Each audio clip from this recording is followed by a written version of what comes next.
নবাবগঞ্জের হরিহর চাকরির সূত্রে বদলি হয় করিমগঞ্জে। জায়গাটা তার ভারী পছন্দ হয়, তাই সেখানে স্থায়ী ঠিকানা গড়ার জন্য সে বসতবাড়ি বানাতে চায়।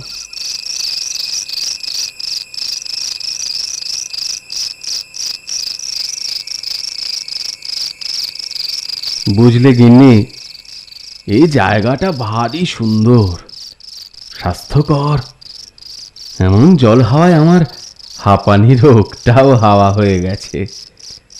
আমি আর এই জায়গা ছেড়ে একেবারে নড়ছি না। তা এই বাসা বাড়িতেই কি থাকবে?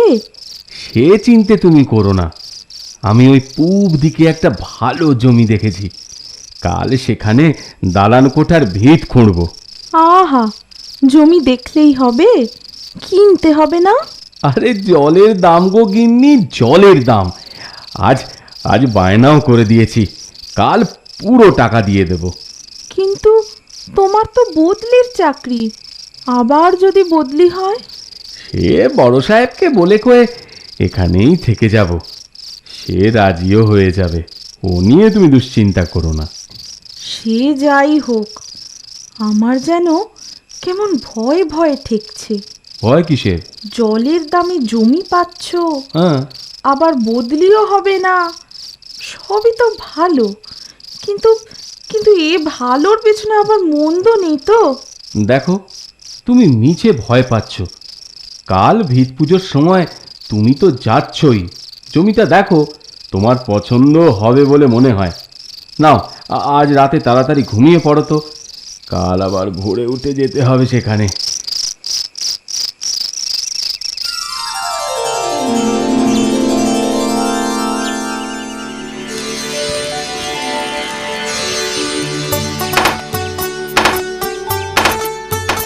যাক, ভালোই ভালোই ভিত পুজোটাও সারা হলো। কি কেমন লাগছে বলো জমিটা? খুব ভালো। যাও, তুমি ঠাকুর মশাইকে খানিকটা পথ এগিয়ে দিয়ে এসো, আমি ওই মজুদের প্রসাদ দিয়ে গিয়ে যাই। সেই ভালো, চলুন ঠাকুর মশাই, আপনাকে একটু এগিয়ে দিই।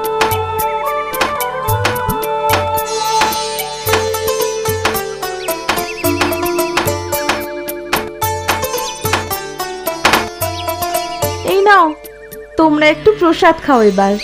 দিন মা। নাও, প্রসাদ খেয়ে তোমরা কাজে মন দাও তো দেখি। হ্যাঁ মা, ও নিয়ে আপনি ভাববেন না, আমরা মন দিয়েই কাজ করছি, কি বল? হ্যাঁ মা, আমরা তাই করছি মা গো। কি হলো? আরে কি হলোটা কি? তোমরা কাজ থামালে কেন?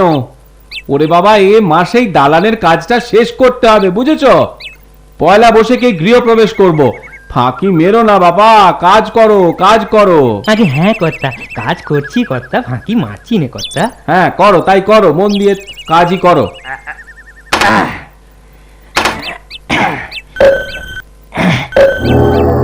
কর্তা, কর্তা, একটা মাটির হাঁড়ি। সে কি, মাটির হাঁড়ি মাটির তলায়? ধীরে ধীরে ধীরে ওটা তোলো তো। দেখো দেখো দেখো বাবা, ভাঙে না যেন। গুপ্তধন মনে হচ্ছে, বরাতটা তাহলে মন্দ নয়। কোনো ডাকাত নিশ্চয়ই। হ্যাঁ গো, কি আছে বলো তো ওটায়? আগে তুলুক, খুলে দেখা যাবে। তোমার দেখছি কিছুতেই আর তর্স হয় না। এখানে রাখো, এখানে রাখো।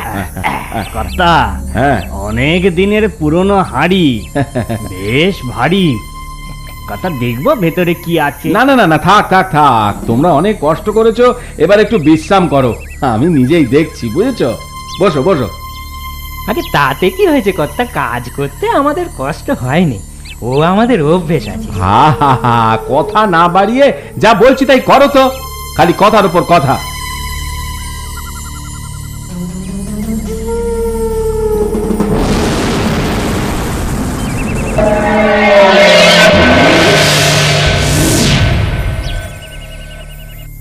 ওগো, কি আছে গো হাড়ির ভিতরে?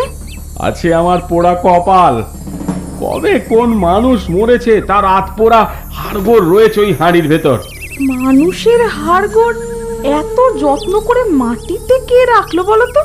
আর কেনই বা রাখলো? তা আমি কেমন করে জানবো?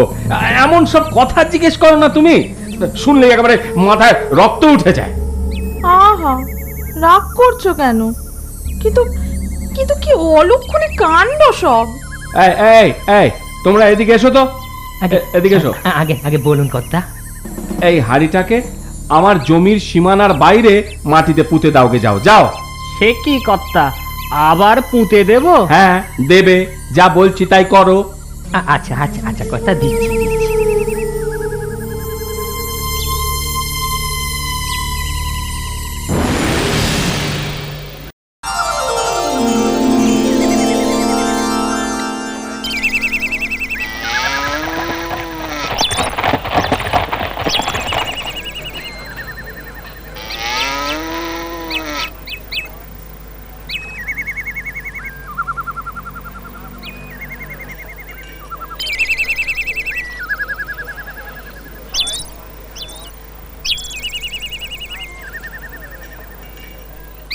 যাক, নতুন বাড়ি হলো, গৃহপ্রবেশ হলো, আর চিনতে নেই, কি বলো? কি জানি বাবা, আমার আবার কেমন ভয় ভয় করছে। তোমার তো সবটাতেই বাড়াবাড়ি। ভয় কিসের ভয়? আমার আমার কেমন যেন গাটা ছমছম করছে। শোনো, যদি কোনো অপদেবতা রাত্রে দেখা দেয়? ও, আবার সেই চতরাজ্যের অলক্ষণের কথা। তোমার কি মাথা খারাপ হয়ে গেল নাকি বলো তো? ওই হাড়গোড়ের হাঁড়িটার কথা কিছুতেই ভুলতে পারছো না তুমি? কি জানি কি হয়েছে, আমার শুধু ভয় করছে। কিছু হবে না তো? কি বলো? কি হবে? কি কিচ্ছু হবে না।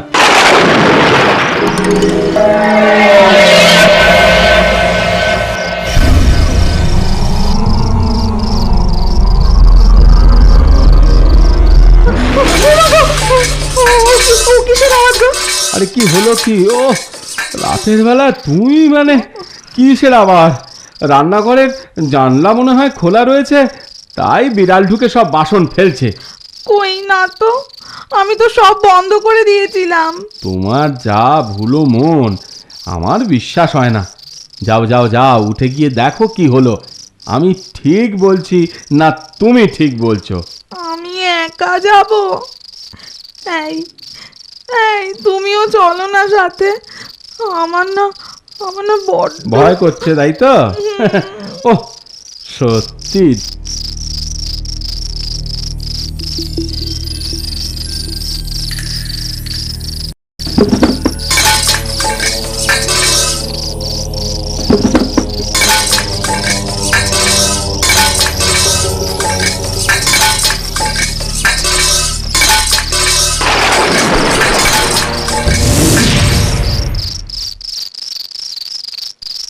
কি হলো? কি হলো?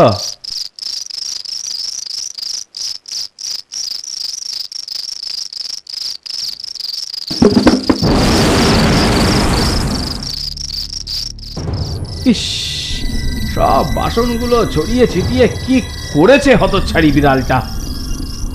কাকে হতচ্ছাড়ি বলছো? আমি হতচ্ছাড়িও নই, হতচ্ছাড়াও নই। আহা গিন্নি, তোমায় বলতে যাব কেন বলো দেখি? বলছি ওই মেনি বেড়ালটাকে। কিন্তু তোমার গলাটা এমন বদলে কেন কেন বলো তো? কেমন যেন পুরুষ পুরুষ শোনাচ্ছে। কে তোমার গিন্নি? হ্যাঁ, কে? আমি তোমার গিন্নি নই। আর পুরুষের গলা তো পুরুষের মতোই শোনাবে। এ কি তোমার চোখ দুটো এমন ভাটার মতো লাল দেখাচ্ছে কেন? এত কৈফিয়ত তোকে দিতে যাব কেন রে? কত বাঘা, বাড়ি করার আর জায়গা পেনি না। যা, তুই বাড়ি ছেড়ে যা এক্ষুনি, না হলে এক্ষুনি তোর ধারে মটকাবো। ওরে বাবা রে, ওরে বাবা, এ কি হলো রে বাবা? এই যে ভূত!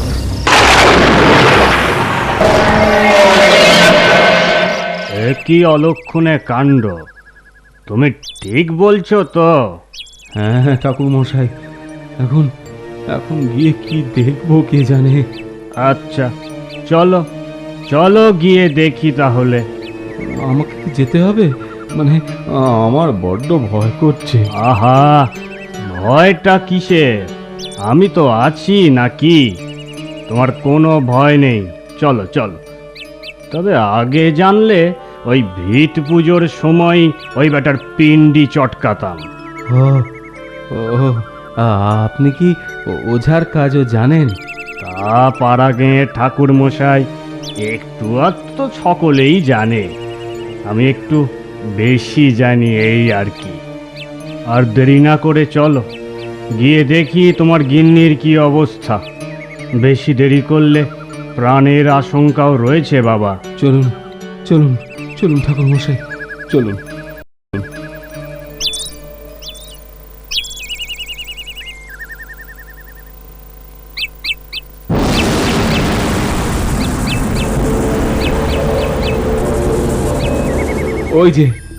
ওই যে আমার গিন্নি, যাকে ভূতে ধরেছে। আপনি যান, আমি এখানেই আছি। সে কি, নিজের গিন্নিকে ভয় পাচ্ছ তুমি? আরে কিচ্ছু হবে না, ও অজ্ঞান হয়ে আছে। বলছেন? চলো চলো, ধরাধরি করে আগে ওকে ঘরে নিয়ে খাটে শোয়াই। ওরে বাবা! না হলে জ্ঞান ফিরে যদি দেখে উঠোনে পড়েছিল, তো নিজেও আরো ভয় পাবে। চলো। ঠিক আছে, বলছেন যখন, চলুন।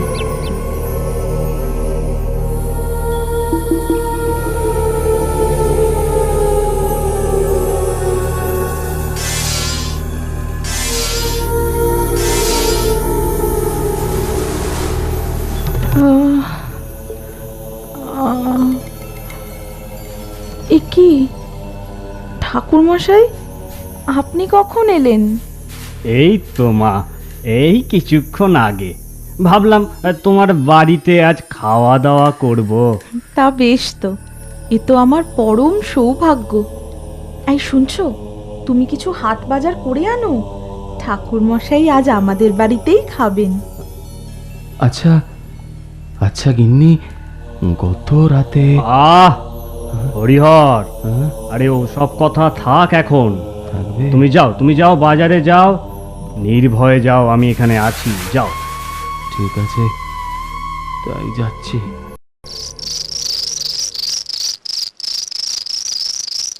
আজ দুবেলা তোমার বাড়িতে আহার করলাম হরিহর, বড়ই তৃপ্তি পেলাম।